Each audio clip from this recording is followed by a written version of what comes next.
السلام علیکم ورحمۃ اللہ وبرکاتہ. کیا حال ہے سب کا؟ نحمده ونصلی علی رسولہ الکریم، اما بعد فاعوذ باللہ من الشیطان الرجیم، بسم اللہ الرحمن الرحیم. رب اشرح لی صدری ویسر لی امری واحلل عقدۃ من لسانی یفقہوا قولی. قرآن مجید میں اللہ سبحانہ وتعالیٰ فرماتے ہیں، یا ایھا الناس قد جاءتکم موعظۃ من ربکم وشفاء لما فی الصدور وہدی ورحمۃ للمؤمنین قل بفضل اللہ وبرحمتہ فبذلک فلیفرحوا ھو خیر مما یجمعون. اے لوگو، بے شک تمہارے پاس تمہارے رب کی طرف سے عظیم نصیحت اور اس کے لیے سراسر شفا جو سینوں میں ہے، یعنی دل کے اندر جو گھٹن اور تنگی اور بیماری ہے، اور ایمان والوں کے لیے سراسر ہدایت اور رحمت آئی ہے. یعنی یہ قرآن شفا بھی ہے، نصیحت بھی ہے، ہدایت بھی ہے، رحمت بھی ہے جو اس پر ایمان لائے. کہہ دیجئے کہ اللہ کے فضل اور اس کی رحمت ہی سے ہے، سو اسی کے ساتھ پھر لازم ہے کہ وہ خوش ہوں. یعنی اس نعمت کے ملنے پر سب کو خوش ہو جانا چاہیے. یہ اس سے بہتر ہے جو وہ جمع کر رہے ہیں. یعنی باقی لوگ قرآن کے علاوہ جو کچھ سمیٹ رہے ہیں، ان سب چیزوں سے، ان سب نعمتوں سے بہتر یہ قرآن کی نعمت ہے کہ جس کو آپ سمیٹ رہے ہیں. اس پر اطمینان سے، خوشی سے اپنا وقت لگانا چاہیے کہ ہم نفع کا سودا کر رہے ہیں. لیکن یہ کتاب کس لیے آئی ہے؟ کتاب انزلناہ الیک مبارک لیدبروا آیاتہ ولیتذکر اولو الالباب. جو کتاب ہم نے آپ کی طرف نازل کی ہے بڑی برکت والی ہے، تاکہ لوگ اس کی آیات میں غور و فکر کریں اور اہل عقل اس سے سبق حاصل کریں. تو ہمیں اللہ کی کتاب میں غور و فکر کرنا ہے اور اس سے لیسن اخذ کرنے ہیں، عملی نکتے نکالنے ہیں، تاکہ ہمارا عمل، اخلاق، رویہ، معاملہ تبدیل ہو. ابن رجب کہتے ہیں، نفلی اعمال میں سے عظیم عمل جس کے ذریعے انسان اللہ کا تقرب حاصل کر سکتا ہے وہ قرآن کی کثرت سے تلاوت کرنا ہے اور اس کو غور و فکر، تدبر اور خوب سمجھ کر سننا ہے. خباب بن ارت نے کسی آدمی سے کہا، جتنی تمہاری استطاعت ہے اللہ کا قرب حاصل کرو اور خوب جان لو کہ تم ہرگز کسی بھی چیز کے ساتھ اس کا قرب حاصل نہیں کر سکتے جو اس کو اس کے کلام سے بڑھ کر محبوب ہو. یعنی اللہ سبحانہ وتعالیٰ کا قرب قرآن مجید سے ہی حاصل کیا جا سکتا ہے. تو اس لیے ہمیں شوق سے اور محبت سے اس کلام کو پڑھنا چاہیے. اعوذ باللہ من الشیطان الرجیم، بسم اللہ الرحمن الرحیم. لن تنالوا البر حتى تنفقوا مما تحبون وما تنفقوا من شيء فإن الله به عليم. كل الطعام كان حلا لبني إسرائيل إلا ما حرم إسرائيل على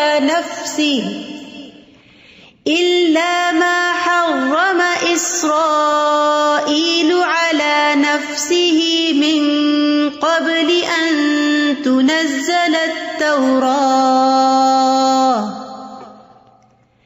قل فأتوا بالتوراة فاتلوها إن كنتم صادقين. شروع کرتی ہوں اللہ کے نام سے جو بے انتہا مہربان، نہایت رحم فرمانے والا ہے. تم نیکی کو ہرگز نہیں پا سکتے یہاں تک کہ تم اس میں سے خرچ کرو جسے تم پسند کرتے ہو، اور جو چیز بھی تم خرچ کرو گے یقیناً اللہ اسے خوب جاننے والا ہے. ہر شخص اپنے آپ کو نیک سمجھتا ہے اور چھوٹے موٹے نیکی کے کام سمجھ کر مطمئن ہو جاتا ہے، لیکن حقیقی نیکی اور تقوی اس کے حصے میں آتی ہے جو اللہ کے راستے میں اپنی محبوب ترین چیزوں میں سے خرچ کرتا ہے. یہاں بر کا لفظ استعمال ہوا ہے جس میں وسعت کا معنی پایا جاتا ہے. خیر کثیر کا معنی یعنی تم خیر کثیر نہیں پا سکتے جب تک محبوب چیز خرچ نہ کرو. اسی طرح بر کا معنی جنت بھی کیا گیا ہے کہ تم جنت تک پہنچ نہیں سکتے جب تک کہ اس میں سے خرچ نہ کرو جو تمہیں محبوب ہو، اور تم اس وقت تک کامل متقی نہیں بن سکتے جب تک کہ محبوب چیزوں میں سے خرچ نہ کرو. محبوب چیزیں کیا ہیں؟ انسان مال کی محبت میں تو بری طرح مبتلا ہے ہی. وَإِنَّهُ لِحُبِّ الْخَيْرِ لَشَدِيدٌ، یہ مال کی شدید محبت ہم سب کے اندر ہے کسی نہ کسی درجے میں. اور اسی محبت کے باوجود جب انسان خرچ کرتا ہے اللہ کی محبت میں تو اللہ سبحانہ وتعالیٰ اس سے محبت کرتا ہے اور اس کو اعلیٰ درجات عطا کرتا ہے. اسی طرح اولاد انسان کی محبوب ترین چیزوں میں سے ہوتی ہے، تو اولاد کو بھی اللہ سبحانہ وتعالیٰ کا اطاعت گزار بنانا اور اللہ کے دین کے کام کے لیے موٹیویٹ کرنا. اور جیسے پیچھے ہم نے حضرت مریم کی والدہ کی منت کے بارے میں پڑھا کہ انہوں نے اپنی محبوب چیز یعنی اپنی اولاد کو اللہ کے دین کے لیے آزاد کیا اور اس کی منت مانی، اس کی نظر مانی. تو اسی طرح اپنے بچوں سے اپنی ذاتی خدمت لینے کی بجائے یا اس میں سے وقت نکال کر اللہ کے دین کی خدمت کے لیے ان کو وقف کرنا بھی اسی میں شامل ہو جاتا ہے. اسی طرح اپنا آرام، اپنی نیند، ہم سب کو نیند بھی بہت پیاری ہوتی ہے اور بہت سے لوگ جب تک سوئے نہ اور اگر نیند میں کچھ کمی ہو جائے تو بار بار اس کا ذکر کرتے ہیں. تو اپنی نیند میں سے کچھ قربان کر کے اللہ کی خاطر کھڑے ہو کر قیام کرنا، اپنے اوقات، اپنی مشغولیات، اپنے دل پسند مشغلوں میں سے وقت نکال کر سنجیدہ کام، دین کی تعلیم سیکھنا یا سکھانا. اور اسی طرح باقی بھی جو چیزیں ہمیں اپنے لیے پسند ہوتی ہیں انہیں دوسروں کے لیے پسند کرنا، یہ تمام چیزیں اس میں آ جاتی ہیں. اس سے پتہ چلتا ہے کہ ہمارا دین ہمیں اعلیٰ درجے کی اخلاقیات سکھاتا ہے کہ تم نیکی کو ہرگز نہیں پا سکتے، تم نیک نہیں کہلا سکتے، تم نیکی کے اعلیٰ درجے تک نہیں پہنچ سکتے یہاں تک کہ اس میں سے خرچ کرو جسے تم پسند کرتے ہو. اور جو چیز بھی تم خرچ کرو گے، چاہے مال ہو، اولاد ہو، وقت ہو، اپنی پسند کی کوئی چوائس کی چیز ہو، یقیناً اللہ اسے خوب جاننے والا ہے. اللہ کے نبی صلی اللہ علیہ وسلم نے فرمایا، اس ذات کی قسم جس کے ہاتھ میں میری جان ہے، تم میں سے کوئی بندہ اس وقت تک مومن نہیں ہو سکتا جب تک اپنے بھائی کے لیے خیر میں سے وہی پسند نہ کرے جو وہ اپنے لیے پسند کرتا ہے. صحابہ کرام نے جب اس آیت کو سنا تو کچھ نہ کچھ اللہ سبحانہ وتعالیٰ کے راستے میں ایسا دیا جو انہیں خود بہت زیادہ محبوب تھا. مثال کے طور پر حضرت علی رضی اللہ عنہ کے بارے میں آتا ہے کہ ایک مرتبہ انہوں نے اپنے غلام کو کہا کہ جاؤ کچھ کپڑے خرید کر لاؤ. اس کو 3 درہم دیے تو وہ 2 جوڑے لے کر آیا، ایک 2 درہم کا تھا اور ایک 1 درہم کا تھا. جب وہ واپس لایا تو انہوں نے اپنے ہاتھ سے دونوں کو چھو کر دیکھا، ان میں سے جو 2 درہم کا تھا اس کی کوالٹی زیادہ اچھی تھی، تو وہ اس کو دیا کہ جاؤ تم ایک نوجوان لڑکے ہو، تم پر یہ زیادہ سوٹ کرے گا اور میرے لیے یہ 1 درہم والا ہی کافی ہے. تو سبحان اللہ، 2 چیزوں میں سے جو چیز اچھی تھی، جو محبوب تھی، جو اپنے دل کو پسند تھی، جو اپنی چاہت تھی، وہ اپنے غلام پر خرچ کر دی، اس کو دے دیا. اسی طرح ابو طلحہ انصاری رضی اللہ عنہ کے بارے میں ہم سب جانتے ہیں اور بارہا یہ واقعہ پڑھ اور سن چکے ہیں کہ انس رضی اللہ عنہ سے مروی ہے کہ نبی صلی اللہ علیہ وسلم ممبر پر تشریف فرما تھے کہ ابو طلحہ نبی صلی اللہ علیہ وسلم کے پاس آئے اور آپ سے پوچھا کہ آپ کی کیا رائے ہے. اللہ عز و جل نے یہ آیت نازل فرمائی ہے، لن تنالوا البر حتى تنفقوا مما تحبون، اور مجھے اپنے سارے مال میں سے میری بیروہا کی زمین سب سے زیادہ محبوب ہے اور میں اس کے ذریعے اللہ عز و جل کا قرب حاصل کرنا چاہتا ہوں. بیروہا کا باغ بہترین کھجوروں پر مشتمل تھا اور اس میں کنواں بھی تھا جس کا پانی بہت میٹھا تھا. نبی صلی اللہ علیہ وسلم اس باغ میں کبھی کبھار تشریف لے جایا کرتے تھے اور اس کا میٹھا پانی پیا کرتے تھے. تو وہ محبوب ترین باغ کے بارے میں نبی صلی اللہ علیہ وسلم سے مشورہ کرتے ہیں کہ میں اس کو اللہ کے راستے میں دینا چاہتا ہوں. تو رسول اللہ صلی اللہ علیہ وسلم نے فرمایا، واہ واہ، بیروہا تو بڑا نفع بخش مال ہے، تم اسے اپنے اقرباء میں تقسیم کر دو. تو انہوں نے اس کو رشتہ داروں کو دے دیا، اپنے چچا زاد اور دیگر لوگوں کو، صرف اور صرف اللہ کی رضا کے لیے خرچ کیا اس کو. تو آپ دیکھیے کہ جب انسان اپنی محبوب چیز کو خرچ کرتا ہے تو وہ تکلیف دہ ضرور ہوتا ہے، لیکن اس تکلیف سے انسان کو جو پھر خوشی حاصل ہوتی، جو اطمینان حاصل ہوتا ہے، یعنی وقتی طور پر تکلیف ہوتی ہے لیکن بعد میں اس کا انجام اچھا ہوتا ہے.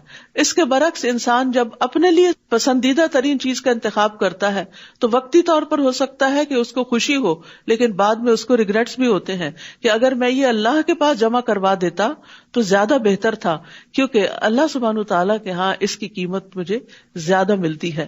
اسی طرح حضرت عثمان کے بارے میں آتا ہے کہ جب ان کا تجارتی قافلہ مدینہ میں آیا تو جو تاجر حضرات تھے وہ فوراً آ گئے کہ ہم ان سے خرید کر آگے پرچون میں دیتے ہیں. تو انہوں نے کہا کتنی قیمت لگاؤ گے؟ جو بھی بتائی نہیں، اس سے مجھے زیادہ ملتی ہے. پھر مزید دینے کو تیار ہوئے، کہا مجھے اس سے بھی زیادہ ملتا ہے، اس سے بھی زیادہ ملتا ہے. تو بہرحال انہوں نے وہ سارا غلہ مسلمانوں میں تقسیم کر دیا کہ اللہ کو میں نے دیا یہ، کیونکہ اللہ سبحانہ وتعالیٰ تو ایک دانے کے بدلے 700 دیتا ہے، تو کوئی تاجر دنیا کا اتنا پروفٹ دے ہی نہیں سکتا تھا. تو صحابہ کرام کی زندگی میں آتا ہے حضرت عمر رضی اللہ عنہ کے بارے میں کہ پسندیدہ ترین مال ان کا خیبر کا وہ حصہ تھا جس پہ بہترین پھل آتا تھا. تو وہ نبی صلی اللہ علیہ وسلم کے پاس آ گئے کہ میں اس کو اللہ کے راستے میں دینا چاہتا ہوں. تو آپ نے فرمایا باغ رکھ لو اور اس کا پھل دے دیا کرو، یعنی پھل بار بار دیتے رہو گے اور اس کا اجر ملتا رہے گا. اسی طرح حضرت عبداللہ بن عمر کی ایک لونڈی تھی جو انہیں بہت ہی محبوب تھی، وہ آزاد کر دی. تو صحابہ جب ایسی آیات سنتے تھے تو اس پر عمل بھی کیا کرتے تھے. اور یہاں اللہ سبحانہ وتعالیٰ کی بندوں پر رحمت ہے کہ یہ نہیں کہا کہ جو تمہیں پسند ہے سارا ہی دے دو، بس اتنا مطالبہ کیا مما تحبون، اس میں سے یعنی کچھ دے دو، تھوڑا سا بھی دے دو یا کچھ نہ کچھ دو. اور پھر جو بھی دو گے اللہ کو معلوم ہے، اللہ تعالیٰ اس کا حساب رکھے گا اور اللہ تعالیٰ اس کا بدلہ دے گا. اور جو بدلہ اللہ دے سکتا ہے وہ کوئی بھی نہیں دے سکتا، اس لیے یہ نفع کا ہی سودا ہے.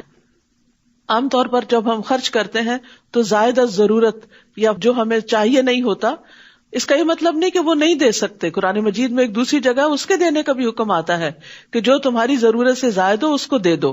وہ ایک درجہ ہے دینے کا، لیکن محبوب ترین چیز اللہ کے راستے میں خرچ کرنا بلند ترین درجہ ہے.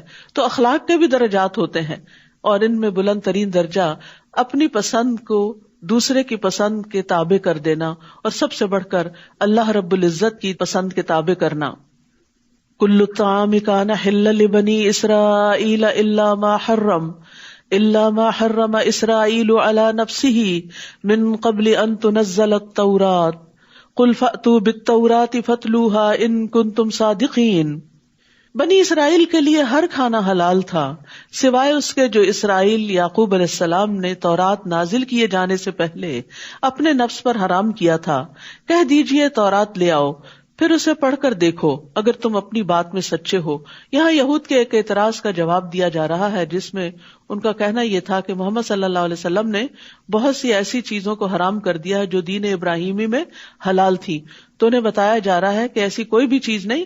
حضرت یعقوب تو بعد میں آئے ہیں، انہوں نے کچھ چیزیں اپنی بیماری کی وجہ سے اپنے اوپر حرام قرار دی تھی، لیکن اللہ سبحانہ وتعالیٰ نے محمد صلی اللہ علیہ وسلم کو جن چیزوں کے حلال کرنے کا حکم دیا وہ اصلاً دین ابراہیمی میں بھی حلال ہی تھی. تو جو کوئی اس دلیل کے مل جانے کے بعد اللہ پر جھوٹ گڑے تو یہی لوگ دراصل ظالم ہیں. تو یاد رکھیے، قرآن سے سنت سے جب کسی چیز کی دلیل مل جائے تو اس کے بعد اس کا انکار کرنا اپنے آپ پر ظلم کرنا ہوتا ہے. کہہ دیجئے اللہ نے سچ کہا، پس تم ملت ابراہیم کی پیروی کرو جو یکسو تھا اور وہ مشرکین میں سے نہ تھا.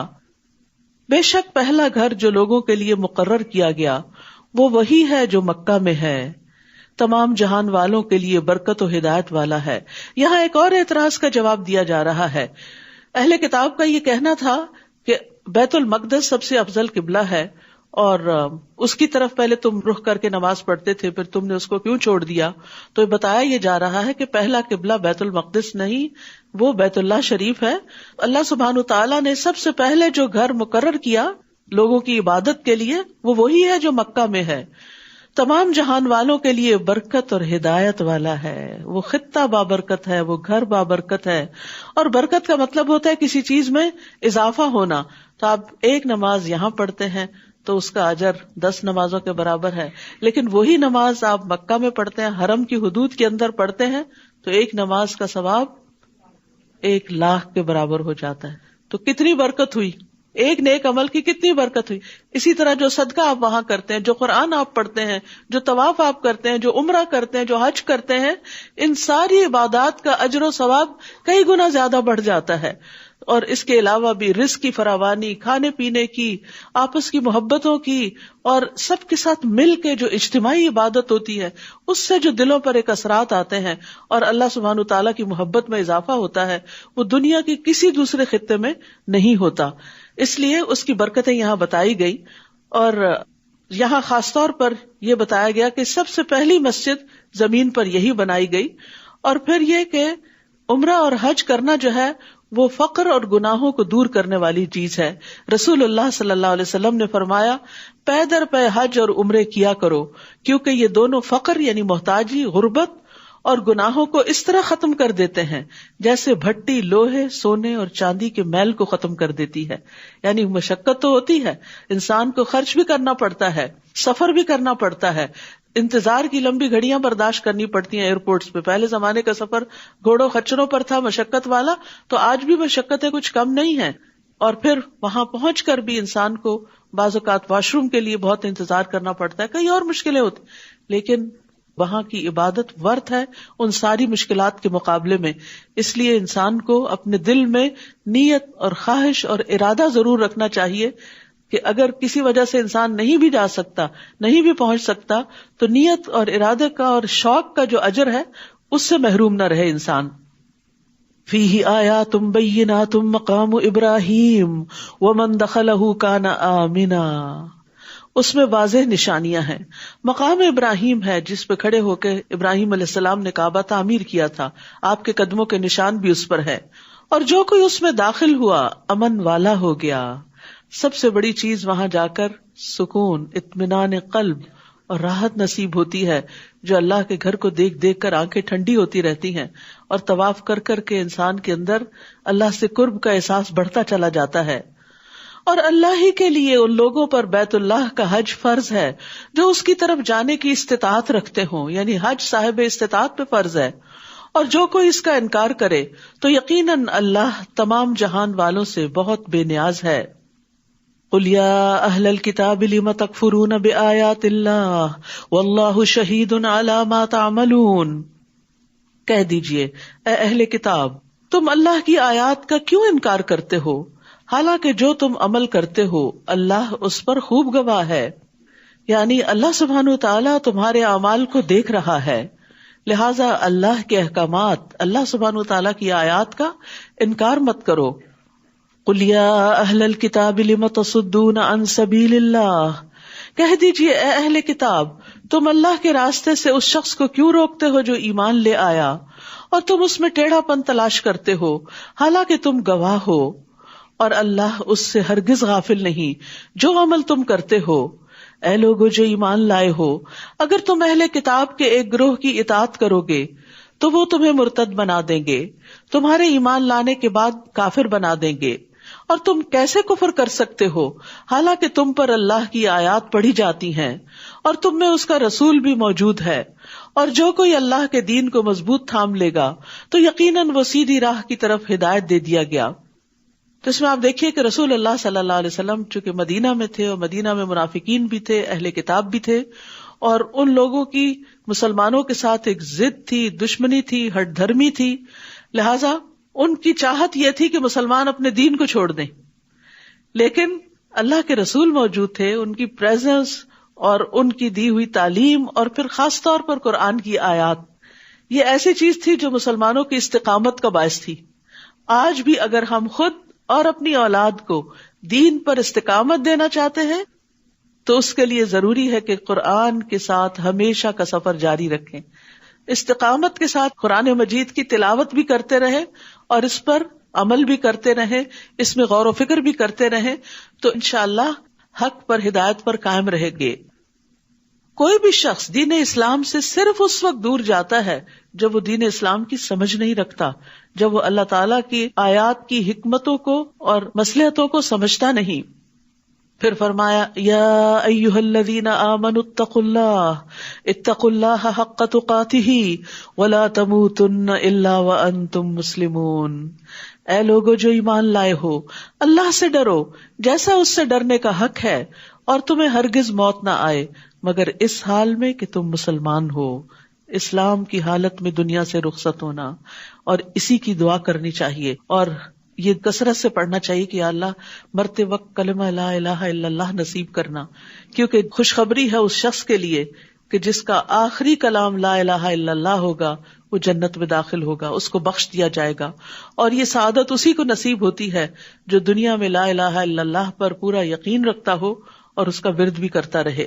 تو یہاں ایمان والوں کو ایک حکم دیا جا رہا ہے، اور وہ کیا کہ اللہ سے ڈرو جیسا کہ ڈرنے کا حق ہے. اس کا مطلب کیا ہے؟ ڈرنے کا حق ہے. اس کا یہ مطلب نہیں کہ خوف زدہ ہو کے سب کام کاج چھوڑ کے ڈپریشن میں مبتلا ہو کے اور دنیا سے کنارہ کش ہو کے بیٹھ جاؤ اور کہو کہ مجھے تو بس اللہ سے ڈر لگتا ہے اس لیے میں تو کسی سے ملتی ہی نہیں، مجھے اللہ سے ڈر لگتا ہے اس لیے میں نے جاب چھوڑ دی ہے، مجھے اللہ سے ڈر لگتا ہے اس لیے میں شادی نہیں کروں گی، مجھے اللہ سے ڈر لگتا ہے اس لیے میں بچے پیدا نہیں کروں. یہ ڈر نہیں ہے. ترک دنیا اللہ کا ڈر نہیں ہے. دنیا میں رہتے ہوئے اللہ کے حکم کے مطابق دنیا کے کام کاج کرنا یہ اللہ کا ڈر ہے. تو اسی لیے ابن مسعود اور حسن بصری اور اکرمہ اور قتادہ اور مقاتل کہتے ہیں کہ حق تقاتہ ہی کا مطلب یہ ہے کہ اس کی اطاعت کی جائے اور اس کی نافرمانی نہ کی جائے، اور اس کا شکر بجا لایا جائے اور اس کی ناشکری نہ کی جائے، اس کا ذکر کیا جائے اور اس کو بھلایا نہ جائے. یہ ہے حق تقاتہ ہی، کہ جہاں کہیں بھی ہو اس کو یاد رکھو، یعنی ہر جگہ اللہ کا تقوی ہو. رسول اللہ صلی اللہ علیہ وسلم نے فرمایا اتق اللہ حیث ما کنت، تم جہاں کہیں بھی ہو اللہ سے ڈرتے رہو. واعتصموا بحبل اللہ جميعا ولا تفرقوا واذكروا نعمت اللہ علیکم اذ کنتم اعداء فألف بین قلوبکم فاصبحتم بنعمته اخوانا. اور تم سب کے سب اللہ کی رسی کو مضبوطی سے تھام لو. تم سب کے سب اللہ کی رسی کو. کیا ہے یہ اللہ کی رسی؟ حدیث میں آتا ہے رسول اللہ صلی اللہ علیہ وسلم نے فرمایا اللہ کی کتاب ہی اللہ کی وہ رسی ہے جو آسمان سے زمین تک لٹکی ہوئی ہے. یعنی اس کو تھام لو، قرآن کو مضبوطی سے پکڑ لو، زندگی اس کے ساتھ گزارو. اگر اس کو پکڑے رکھو گے تو اللہ سبحانہ وتعالیٰ سے تعلق مضبوط رہے گا، اور جب اللہ سے تعلق مضبوط رہے گا تو پھر بھٹکو گے نہیں، سیدھے رستے پر ہی چلتے رہو گے.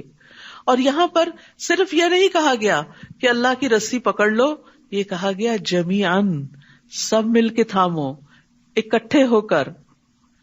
ابو ہریرہ رضی اللہ عنہ سے روایت ہے کہ رسول اللہ صلی اللہ علیہ وسلم نے فرمایا بے شک اللہ تم سے 3 باتوں سے راضی ہوتا ہے اور 3 باتوں سے ناراض ہوتا ہے. نمبر 1، وہ تمہارے لیے پسند کرتا ہے کہ اس کی عبادت کرو اور اس کے ساتھ کسی کو شریک نہ ٹھہراؤ. نمبر 2، اور تم سب اللہ کی رسی کو مضبوطی سے پکڑے رکھو. یہ اللہ کا حکم ہے، قرآن میں بھی اور حدیث میں بھی اس کی وضاحت آ گئی. اور نمبر 3، جن حکمرانوں کو اللہ نے تمہاری ذمہ داری سونپی ہے ان کی خیر خواہی کرو. اور 3 ناپسندیدہ باتیں کون سی ہیں؟ اور وہ تمہارے لیے قیل و قال کو، باتیں ادھر کی ادھر کی، ہی سیڈ شی سیڈ، فلاں یہ کہتا ہے فلاں یہ کہتا ہے، اور بیکار کی باتیں جن کا کوئی مطلب مقصد نہ ہو، جس سے کسی کے علم میں کوئی اضافہ نہ ہوتا ہو، نہ کسی کے عمل میں کوئی قوت آتی ہو، صرف قصے کہانیاں بیکار کے، اور بعض اوقات تو غیبت میں ڈھل جاتی ہیں، لوگوں کی برائیاں اور ان کے عیب چینی کرنا. تو اس چیز کو ناپسند کیا گیا.